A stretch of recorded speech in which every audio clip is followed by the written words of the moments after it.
Olá pessoal, tudo bem com vocês? Hoje eu vim aqui trazer um quadro super novo e super bacana aqui para o meu Instagram para esclarecer as caixinhas de dúvidas de vocês. Eu sei, tenho plena certeza de que vocês consomem muito conteúdo daqui e eu quero trazer bastante conteúdo de qualidade esse ano, com bastante contato com vocês. Então, a partir disso eu criei esse quadro que vai se chamar Perguntar Não Dói. E aí, diante desses quadros, eu vou deixar lá nos meus stories sempre as caixinhas de perguntas do Perguntar Não Dói e a gente vai trazer para cá através de Reels para esclarecer as maiores dúvidas de vocês. Essa semana a gente vai começar um assunto muito prevalente, muito comum para a gente especialista, mas também para a população geral, que é sobre cefaleias. Quem nunca teve uma cefaleia, né? 90% da população um dia já teve, um dia terá cefaleia, porém, uma porcentagem disso acaba desenvolvendo uma cefaleia que a gente chama de cefaleia crônica, ou ainda uma cefaleia que precisa ser melhor investigada para que a gente entenda qual é a causa, quais são os fatores desencadeantes dessa cefaleia. Hoje, especificamente, eu quero trazer para cá a enxaqueca, porque foi a grande vencedora das nossas caixinhas de perguntas. Mas a primeira coisa que eu quero deixar claro para vocês aqui é que a enxaqueca não é a cefaleia mais comum. Não é a dor de cabeça mais comum. A mais comum é a cefaleia tensional, que eu vou trazer em outro vídeo para vocês. Mas a enxaqueca, eu quero deixar aqui muito bem claro critérios que você tem que ter para dizer que você tem uma enxaqueca. Portanto, coisas que têm que ficar muito claras para que você consiga diagnosticar uma enxaqueca é se o paciente, você no caso, tem uma dor de cabeça muito intensa, de moderada a forte intensidade, que acomete metade da cabeça, né? Pulsátil, que vem acompanhada de náusea, vômito, fotofobia, fonofobia. O que é isso? Aversão à luz, né? O paciente que precisa ficar no escurinho, sem barulho, para que ele melhore daquela dor, ou o barulho e a claridade desencadeia aquela cefaleia. Essas são uma das principais características da enxaqueca propriamente dita. Outra coisa que a gente leva em consideração é a duração dessa cefaleia, né? A gente sabe que a enxaqueca propriamente dita, ela dura de 30 minutos até 3 dias, se não tratada mais tempo. Porém, uma coisa que tem que ficar muito clara é em relação às auras, que são sintomas que o paciente pode ter antes de desencadear a dor da cefaleia. Então, são sintomas neurológicos que o paciente pode vir a ter. Por exemplo, às vezes o paciente tem umas manchas na visão, às vezes são bocejos, às vezes são ainda outros sintomas qualquer neurológico, algumas vezes até dormência em alguns membros, mas são sintomas que dizem para o paciente que ele vai apresentar a crise de enxaqueca.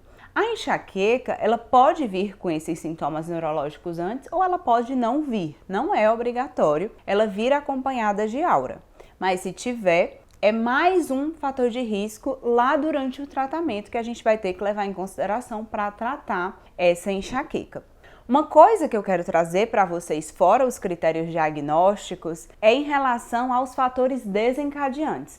Veio muita pergunta lá nas caixinhas em relação a se alimentos, se algum tipo de medicamento ou ainda fatores genéticos, o que é que pode vir a causar enxaqueca.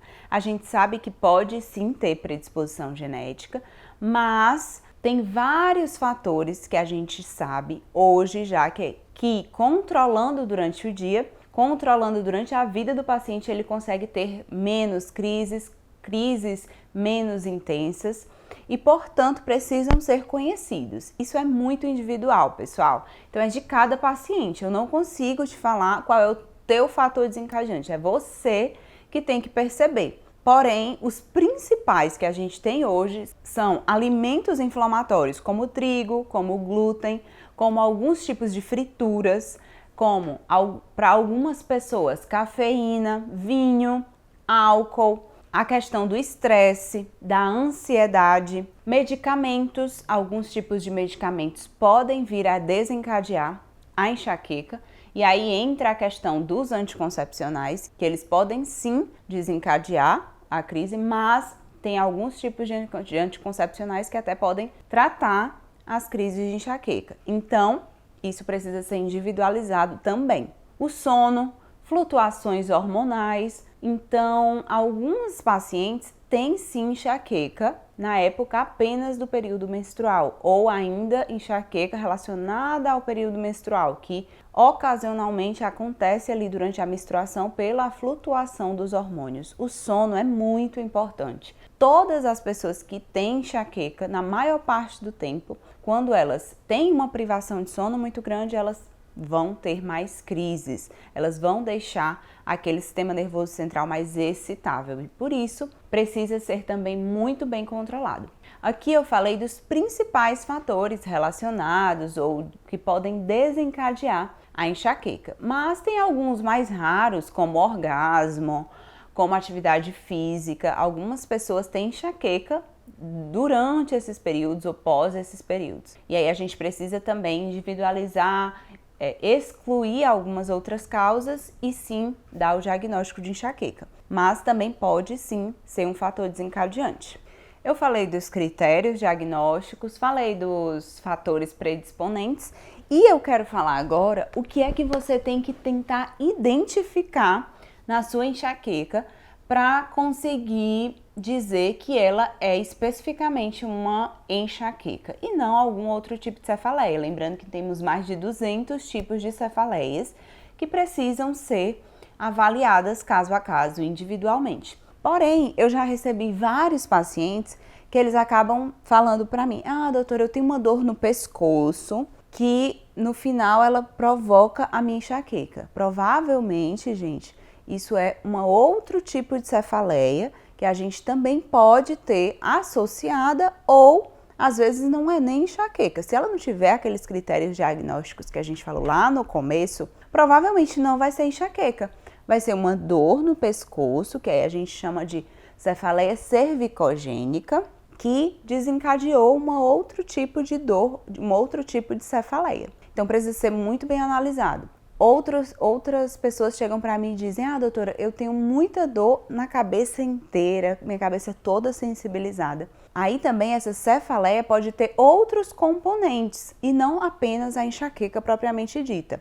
Algumas outras pessoas têm dor mais nessa região aqui, só na região occipital. É um outro tipo de cefaleia, cefaleia occipital. Então, o que é que eu quero que vocês saiam daqui entendendo? Que a dor de cabeça denominada enxaqueca é um dos 200 tipos de cefaleia e ela tem que ter aqueles critérios lá que eu comentei com vocês no início do vídeo para ser diagnosticada como enxaqueca. Se não, a gente vai pensar em outras causas, outras coisas que precisam ser minuciosamente avaliadas, tá bom? Outra coisa que eu quero abordar aqui é em relação às pessoas que tomam analgésicos simples, dipirona, paracetamol ou anti-inflamatórios sem prescrição médica, ou seja, apenas tomam muita dipirona, muito anti-inflamatório, mais de 3 vezes por semana, acontece muito. Para esse tipo de cefaleia, a gente chama de cefaleia por abuso de analgésicos. Então, para esse paciente, ele precisa de um tratamento específico para que a gente consiga tirar ele desse abuso de analgésicos, porque acaba que esse paciente é como se ele ficasse viciado aos analgésicos. Na hora que ele não toma os analgésicos, ele começa a ter muito mais crise e na hora que ele toma, as crises até chegam a piorar. Então, para esse paciente, a gente precisa fazer um tratamento específico para depois iniciar uma profilaxia, iniciar algum outro tipo de tratamento. Enfim, automedicação, gente, nunca. E principalmente para cefaleias, para enxaquecas, para as dores crônicas que atrapalham, que incomodam a vida de vocês. Vocês têm que procurar um médico especialista para ajudá-los, tá bom? Uma coisa que eu ainda quero falar aqui nesse vídeo tirando a cefaleia por abuso a analgésicos, é também a questão do tratamento, né? A gente sabe que existem tratamentos muito potentes para as crises, tratamentos abortivos para as crises de enxaqueca, que aí entra os sumatriptanos, entra várias outras opções de ergotamínicos que a gente tem. E aí a gente tem também o Sumax subcutâneo, que aí entra como um dos the best, né, do nível lá de nível abortivo que a gente tem hoje, é com certeza um dos mais eficazes. A gente utiliza muito, porém, entra a questão da profilaxia a partir do momento em que essa cefaleia, em que essa enxaqueca está atrapalhando a sua qualidade de vida. A partir do momento que está te incomodando, e aí não tem regra, a partir do momento que aquela enxaqueca está atrapalhando a sua vida social, atrapalhando a tua vida como um todo, atrapalhando a tua vida profissional, a tua vida familiar, você está deixando de fazer suas atividades em casa por esse enxaqueca ou por algum tipo de cefaleia, a gente precisa investigar direitinho e iniciar uma profilaxia, ou seja, um tratamento para evitar que você tenha crises de enxaqueca. Esses tratamentos, gente, vão desde medicações via oral até medicações subcutâneas também, que a gente tem anticorpos monoclonais, a gente tem infiltração de botox. Hoje, a gente já conta com muita coisa, com muita medicação, que não tem tantos efeitos colaterais quanto as medicações de antigamente. Então, você tem que procurar um médico especialista para melhorar a tua qualidade de vida se você realmente está tendo mais de 5 crises dessa no mês que te atrapalham, que incomodam a nível de você deixar de fazer suas atividades habituais. E aí, eu quero que aqui no Reels mesmo, aqui no Instagram, você me conte a sua história. Conta pra mim aqui, fala como é que é a tua dor de cabeça, fala como é que é mais ou menos a tua história com a enxaqueca, com a dor de cabeça, para que eu traga aqui mais vídeos para vocês, mais sessões dessa daqui, porque perguntar não dói, não é mesmo? E a gente consiga interagir muito mais esse ano a partir dessas caixinhas e desses comentários. Tá bom, pessoal? Eu espero que vocês tenham gostado desse vídeo e até o próximo. Beijos!